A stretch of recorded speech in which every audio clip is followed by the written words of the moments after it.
નમસ્તે, હું ચિરંતન પટણી ફરીથી હાજર થયો છું આપ બધાની સમક્ષ આપણા વિષય જાણવા જેવું અંતર્ગત, અને એમાં આપણો આજનો વિષય છે ફરી પાછો નિંદ્રાથી તંદ્રા સુધી.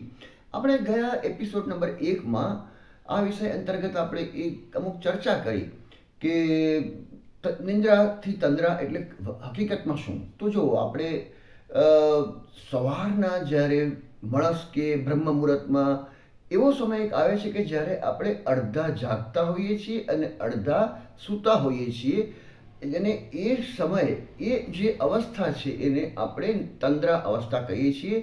અને એવા સમયનો લાભ કઈ રીતે લઈ શકાય એની આપણે ચર્ચા કરી રહ્યા છીએ.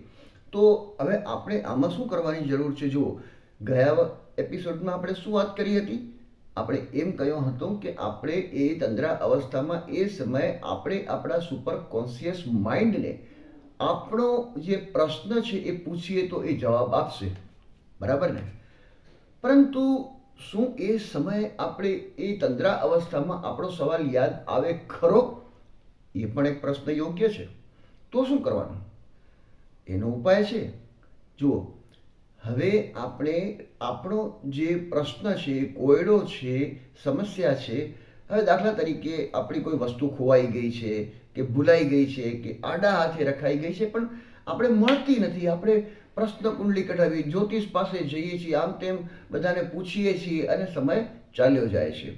હા, તો એવા સમયે આપણે આ સુપર કોન્શિયસ માઇન્ડ જે છે આપણું, એ આપણે આ તંદ્રા અવસ્થામાં કંઈક એનો ઉકેલ લાવી શકે એવું કહી શકાય. તો હવે આપણે શું કરવાનું? આપણે રાતના જ્યારે સુવા જઈએ ને ત્યારે એક સફેદ કાગળ લેવાનો અને એક લાલ બોલપેન લેવાની, અને આપણો જે પ્રશ્ન, કોયડો, કઈ વસ્તુ ખોવાઈ ગઈ છે, શું છે, એ પ્રશ્ન લખી નાખવાનો. લખીને 108 વાર વાંચવાનો. વાંચી એકાગ્ર મને વાંચવાનો. મન ક્યાંક, વાંચો ક્યાંક, એવું નહીં ચાલે. અને ત્યાર પછી જે છે એ આપણા તકિયા નીચે કે અસિકા નીચે રાખીને આપણે સૂઈ જઈએ. અને ત્યાર પછી શું થશે તમને ખબર છે? સવારના જ્યારે તમે આ તંદ્રા અવસ્થામાં આવશો ને, ત્યારે શક્ય છે કે એ આપણું સુપર કોન્શિયસ માઇન્ડ આપણા પ્રશ્નનો જવાબ આપશે કે એ ખોવાયેલી વસ્તુ, તમે આડા હાથે રખાયેલી વસ્તુ કે ભૂલી ગયા છો ક્યાં રાખી છે, એ આપણે મળી શકે છે અને એ જગ્યા બતાવી શકે છે, માર્ગદર્શન કરી શકે છે. હા, એટલું ખરું કે આ કદાચ પહેલે જ દિવસે તમને આ જે છે સુપર કોન્શિયસ માઇન્ડ જવાબ આપે કે ન આપે, કારણ કે આપણે શું કરવાનું છે? એને કેળવવાનું છે નિયમિત રીતે.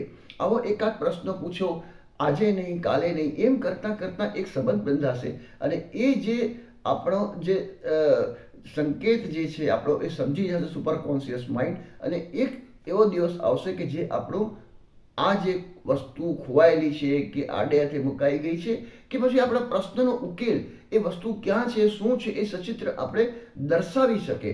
અને એને માટે આપણે આ તંદ્રા અવસ્થા જે છે આવી, એનો સુયોગ્ય લાભ લેવો જોઈએ. આજને માટે આટલું બસ. અને ફરી મળીશું આવતા અંકે. અને એક વિનંતી ફરી કરું છું, જો આપને આ મારી ચેનલ ગમી હોય તો લાઈક કરજો, અને સબસ્ક્રાઈબ ના કરી હોય તો જરૂરથી સબસ્ક્રાઈબ કરવા નમ્ર વિનંતી. ચાલો ફરી મળીએ.